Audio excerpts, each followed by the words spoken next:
Well, Black Friday is 2 weeks away, but Black Friday deals have already started and scammers are already out with their hands out, ready to rip you off with an online purchase scam. So Lachelle Yates with the Better Business Bureau is with us. And I know people know what a purchase scam is, or they think they know, but let's kind of define it for them. So an online purchase scam is when you order something and you don't receive it, or when you purchase something and it's counterfeit, such as digital devices, luggage, handbags, also things like jewelry and footwear and apparel are some of the biggest online purchase scams that we see. As in counterfeit, right? Counterfeit, yes. Okay, gotcha. All right, so the BBB has a scam tracker, and we want to show you so that you can see what's going around.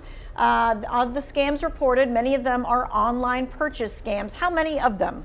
So 1/3 of the scams reported to BBB Scam Tracker are online purchase scams. And a BBB study shows that the top reason someone bought a product and lost money, the enticement of a great sales price. We've all been there, right? We have been there. So I kind of think to this, all right, so you always hear, right, if it sounds too good to be true, it probably is. But yet at the same time, that doesn't seem to go off when we see that really good sale price. Yeah, so it just seems like when we see something that looks like a great deal, we lose our minds. Yeah, I get that. And we hit that buy now button. Right. Instead of stopping and thinking. But and you know, and we kind of joke, but seriously, it just seems like there is something in our psyche that our finger goes to that buy now button instead of our using our fingers to go to bbb.org to look to see if that business is a scam. That's right. And so looking at BBB stats, 5 out of 10 people said that they were just passively browsing, not even looking for anything on Facebook or Instagram when they actually bought something. And then they lost money. So, I mean, that's the problem. I think a lot of us think, oh, I won't be that person, but we might be that person. Yep, 5 out of 10 are. But that number also jives with a study that says that 2 out of 3 social media ads turned out to lead to a website that was a scam and people lost money. Right. So, and you know, I do this. I'm looking through social media and I see that hair tool and God, her hair looks great. I gotta have that.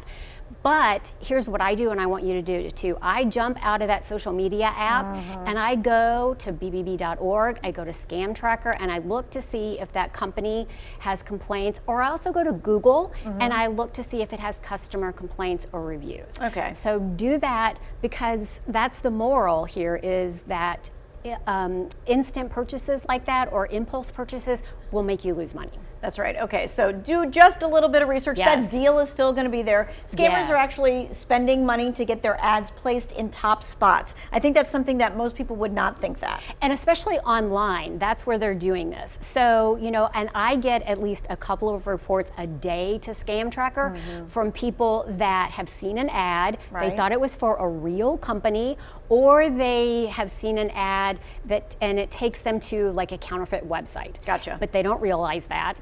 So you have to really think about that. Or the ad is for a company that you may have never heard of that is supposedly selling the name brand product at a great price or a better than average price. Okay. So you want to look at that URL if it's for a company that you think you know, or if it's for a company that is selling that cheap product. Look up that company, go to bbb.org, go to Scam Tracker, or go to Google and look up the company that, like we've talked about, and look for consumer complaints. Okay, let's do a quick recap of how you keep yourself safe. I mean, we talk about scams all the time, and yet these things really need to be talked about over and over again. First off is what she said, right? Is it too good to be true? Then you need to ask a few questions. You need to do some more research. Yes, beware of fake sites and products, because scammers steal those pictures and those descriptions from real websites. Professional photos does not mean it is a real offer. Right, and the website, right, you said should be prominently displayed. That is something that I think people think that it's the website, but they're just not really looking at it close enough. And also make sure that there's contact information on the website, real contact information. If you can't find the business, if there's no street address, that is always a red flag. And also look for the BBB accredited business seal, because that means it is a real business. But check to make sure that the seal goes to their BBB profile, because scammers will steal the seal and put it on their website to make make you think they're legitimate. Yes, and we hear that from people all the time, but I saw that it was BBB accredited. I'm like, was it though? Did you check it? It's part of my job is to make sure that and bust the people that are using the seal incorrectly. Gotcha. Okay, we want everybody to have happy shopping for the holidays. If you missed any of this, maybe you need to send it to someone. It's going to be in the Who Wants to Know section of our website.